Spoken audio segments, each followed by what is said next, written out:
A principios del siglo XV se estableció una colonia de judíos en la margen derecha del río Valeginate.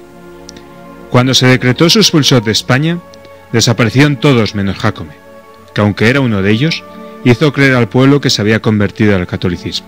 Además, se trataba de un alquimista, así que reconocieron las gentes de Frechilla que les convenía admitirle como conciudadano, y hasta le dejaron una vivienda que aún perdura.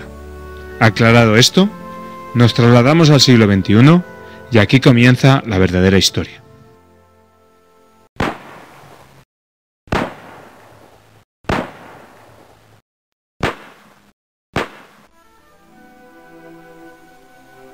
En el verano de 2006, cuando los vecinos de Frechilla se afanaban en la cosecha de cereales, fueron a media tarde dos labradores al campo para traer la cebada, pues tenían la recolecta en las eras. Estos hombres se quedaron atónitos y perplejos al ver y oír lo que vieron y oyeron, que no fue ni más ni menos que a un hombre encapuchado, con paso corto y cabizbajo, llevando un crucifijo al hombro por el camino de la ermita, hasta llegar a la orilla del río.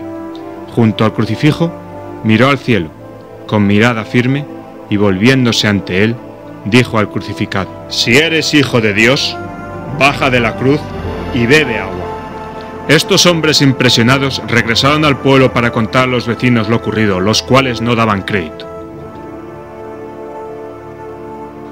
Los labradores no mintieron. Se volvió a repetir la misma escena del día anterior. El hombre encapuchado, con el crucifijo al hombro por el camino de la ermita, a paso corto y cabizbajo, hasta la orilla del río, desafiando al mismísimo crucificado.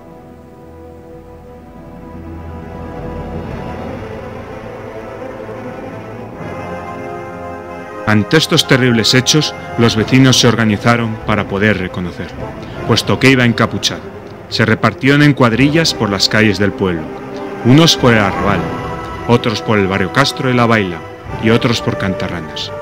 ¿Y cuál no sería su asombro al ver que entró en su casa? En casa de Jácome.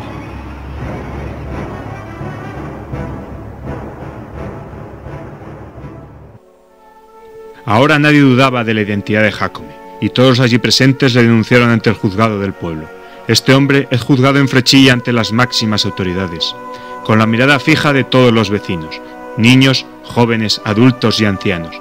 Todos querían ser testigos de la condena del judío, del cabizbajo y encapuchado Jácome, quien es llevado por los carceleros ante el juez y su fiscal, los cuales, sin reparos ni lástimas, le declaran culpable y condenado a morir ahorcado en la plaza pública.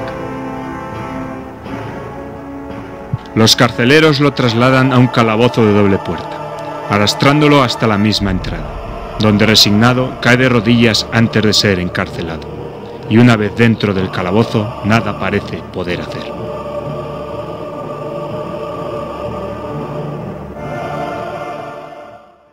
Al día siguiente estaba todo preparado para justiciarle. La autoridad esperando, la cuerda colgada, todo el pueblo nervioso e inquieto para verlo. Pero cuál sería su sorpresa cuando los carceleros encargados de velar por la ley y el orden fueron en busca del preso. Una vez en la cárcel, descorrieron los 3 cerrojos que tenían las puertas del calabozo. Abrieron una, otra. Se adentraron en la oscuridad, pero dentro no había nadie. Los carceleros buscaban, no podían dar crédito a lo que sus ojos veían. Se preguntaban dónde podía haber ido. Todo era inexplicable, ya que dicho calabozo más bien era una celda de castigo, pues en ella no cabía más que un hombre de pie y no tenía luz.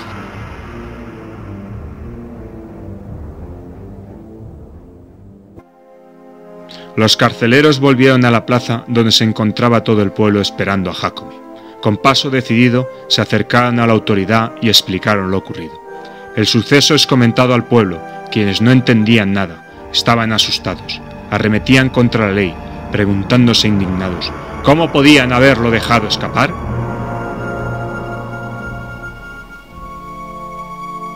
El pueblo quedó perplejo ante estos hechos. El pánico cundió entre el vecindario. Nadie se atrevía a pasar por delante de su casa, como si estuviera maldita. Todos la rodeaban para no pasar por allí.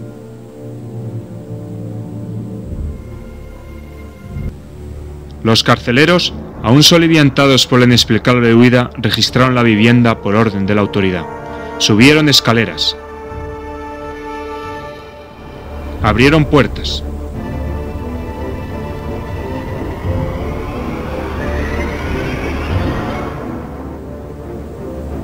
Rastrearon habitaciones.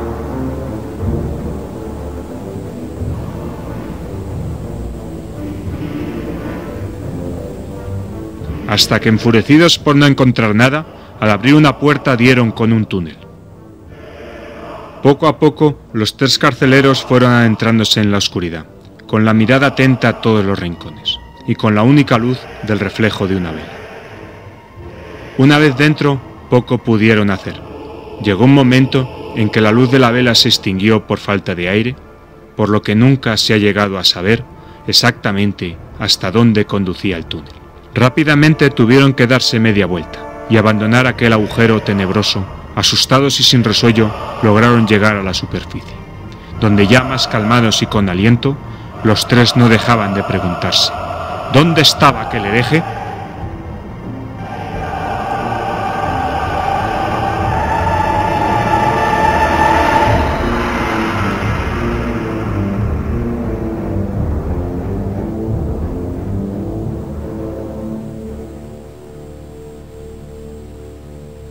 Cuenta la leyenda que la ignorancia de la gente llegaba a tal extremo que creían que se apagaban las velas porque el espíritu de Jacome vagaba por el aire y las consumía. ¿Qué tiene de verdad todo esto? ¿Por dónde pudo escapar? ¿Es verdad que Jacome atravesó ese túnel prefiriendo morir solo que ahorcado ante la furtiva mirada de todo un pueblo?